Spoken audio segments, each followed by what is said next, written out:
Prison Break. Callahan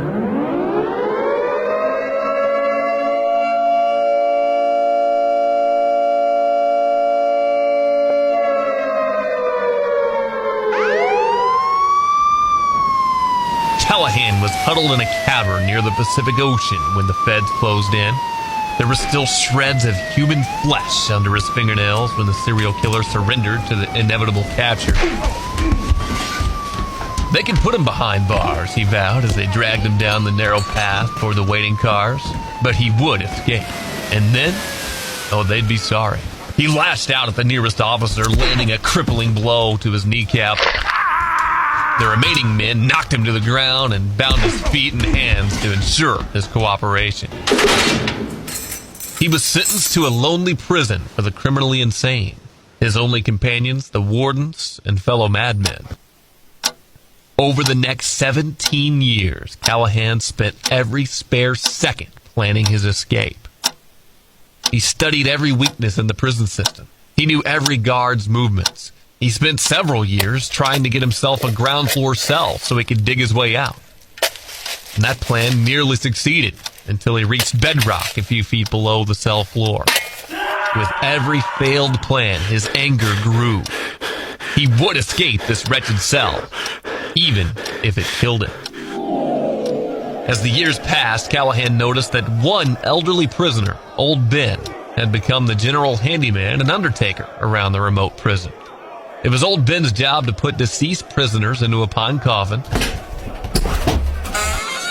where they lay in state overnight in the prison chapel.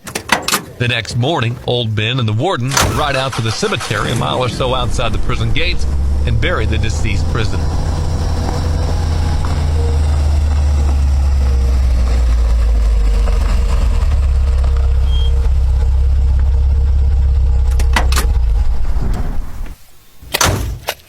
Then the warden left Old Ben behind to fill in the hole while he drove back to the prison for his morning coffee.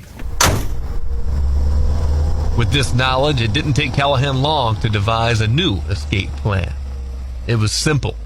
The next time a prisoner passed away, he would creep into the chapel after dark and slip into the coffin with the dead body.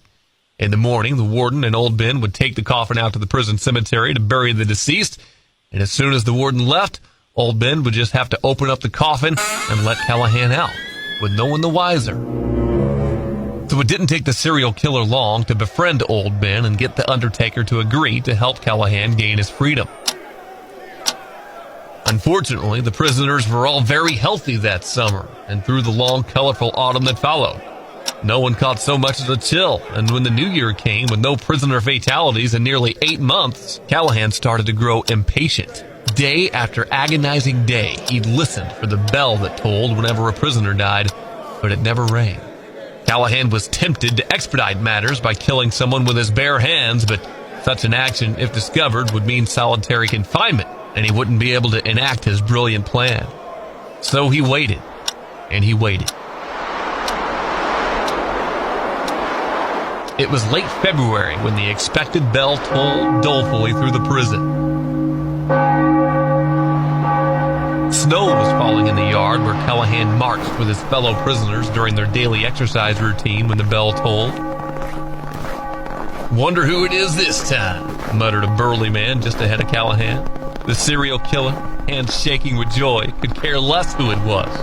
The time had come. Tomorrow, he would be free. That night, Callahan entered the dark chapel and felt his way to the front. Yes, there was a coffin standing on top of 2 pine benches. He lifted the lid, and the smell of embalming chemicals filled his nostrils. He jerked back a little. Old Ben had done his job well. Callahan groped his way inside the coffin and lay down on top of the inert mass inside. Then he closed the lid. As he lay in the coffin waiting for dawn, he felt his skin starting to crawl. He'd killed more than 25 people in his life without qualm or remorse, but the situation he currently found himself in made him itch all over. The chemical smell of the corpse below him made his stomach turn on end. Only the determination of 17 years of planning kept him in the coffin. It would soon be over. In the morning, he would be free of this foul air and his rotting companion. Old Ben would let him out just as soon as the warden was gone. Callahan dozed off toward dawn and awakened to feel the coffin shaking as it was lifted off the wooden benches. He heard mumbled voices overhead. Old Ben and the warden must be moving the coffin into the waiting car. Callahan shivered as the cold February air encompassed the coffin. The constant shaking increased his nausea, but Callahan forced down the bile in his throat. Almost free.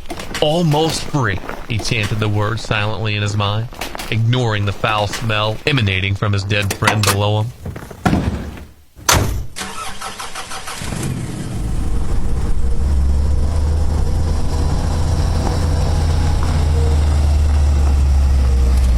Finally, the car stopped and the coffin was lifted down. Callahan felt a thud as it landed in the bottom of the grave. His heart pounded with joy. Now was his moment. Now the warden would leave old Ben to fill in the grave while he went back to the prison to have his morning coffee. But instead, something landed onto the lid of the coffin just over Callahan's head. He strained his eyes against the pitch darkness of the coffin, but it was impossible to see. That must be the warden throwing some symbolic dirt onto the coffin or something at the end of the ceremony, he thought. But the thudding continued, and Callahan's heart pounded in sudden fear. They were burying the coffin with him in it. How could that be? After all these years, had the warden chosen this, of all days, to help frail old Ben? The thudding grew fainter as the grave was filled in above Callahan. After a few minutes, the foul air inside the coffin grew thin and hot, and the chemical smell was almost overwhelming. Callahan vomited all over his clothes before he could stop himself. He pounded the lid of the coffin in the darkness and shouted, "Come on, old Ben! Kill the warden if you have to! Just hurry up!" Then a terrible thought struck him, making his heart pound in sudden horror. What if... Callahan fumbled in his pocket and pulled out a match. He struck it, and in the sudden flickering brightness, he turned his head and looked below him, into the pale, dead face of old Ben.